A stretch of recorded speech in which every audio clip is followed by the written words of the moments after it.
তো এখানে দেখতে পাচ্ছেন বন্ধুরা, আমি এখান থেকে কীরকম করে জাম্পারটা করলাম। এই যে ডিসপ্লে কানেক্টারের সাইড থেকে এই ডিসপ্লে, তো একটু দেখতে প্রবলেম হবে, এই যে ডিসপ্লে কানেক্টারটার সাইড থেকে জাম্পার করলাম।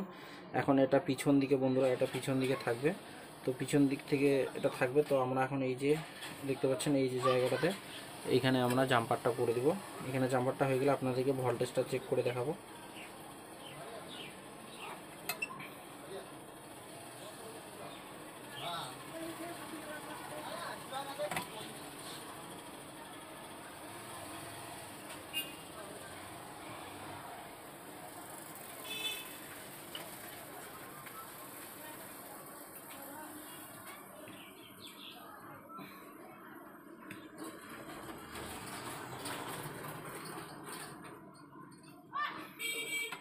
তো এখানে আমি মিটারটা ইন করে দিলাম।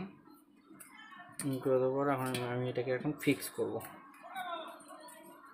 অ্যান্টেনাটাকে আমি বাইরে রাখবো। এখানে এটা ভিতরে ইন করলাম, লাগাইলাম, এবং দেখতে পাচ্ছেন এখানে আমি কি সুন্দর করে জাম্পারটা করে দিলাম। এই যে জাম্পারটা, তো জাম্পারটা হয়ে যাওয়ার পর আমি এটাকে কেবলটাকে ইন করে দিলাম। এটাকেও আমি এখানে পোর্ট করে দিলাম। দেওয়ার পর তো সবার প্রথম এখানে আগে 00 আসছে, তো আপনাদের একে আগে চেক করে দেখাই। তো আমি সেম মিটারটা আপনাদের এখানে ভোল্টেজ মোডে রাখলাম।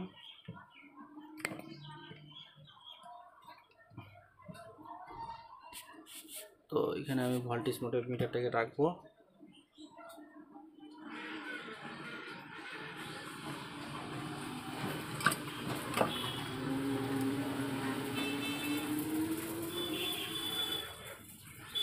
তো মিটারটাকে ভোল্ট মোডে রাখলাম। এখন আমি চার্জারটাকে এখানে ইন করে দেবো। তো চার্জারটাকে আমি আগে ইন করে দিই। তো চার্জারটাকে আমি ইন করে দিলাম। দেখতে পাচ্ছেন আগে এখানে ভোল্টেজ আসেনি। তো এখন আমরা এখানে চেক করি। দেখুন বন্ধুরা, ভোল্টেজ চলে এসছে। তো এখন এখান থেকে আমরা আবার একবার চেক করি। এই যে দেখুন, তো এখন আমরা প্লাস এবং মাইনাস লাগাবো।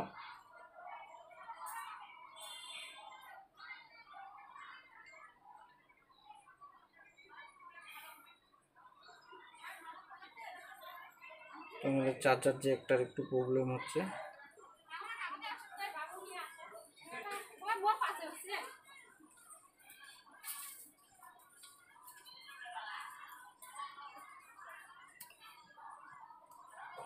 তো আমি আবার এই চার্জার পিনটা খোলা ইন করলাম, করার পর এবার আপনাদেরকে চেক করে দেখাই।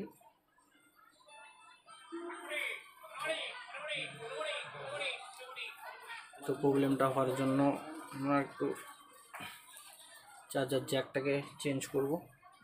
নিউ একটা চার্জার জ্যাক চেঞ্জ করে আমরা দেখব, কারণ চার্জার জ্যাকটা আমাদের একটু লুজ কালেকশন হওয়ার জন্য আমাদের ঠিক করে ভোল্টেজটা দিতে পারছে না। তো আমরা এটাকে চেঞ্জ করে দিলাম। তারপর দেখতে পাচ্ছেন ভোল্টেজ মোডে ঠিকই আছে। তো আমরা এখানে এখন আবার ইন করে দেখাচ্ছি আপনাদেরকে।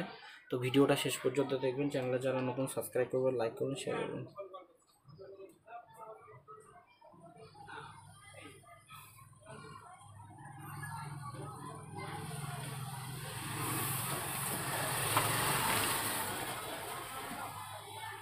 এখানে রাখার পর আপনাদেরকে আরেকবার চেক করে দেখাই।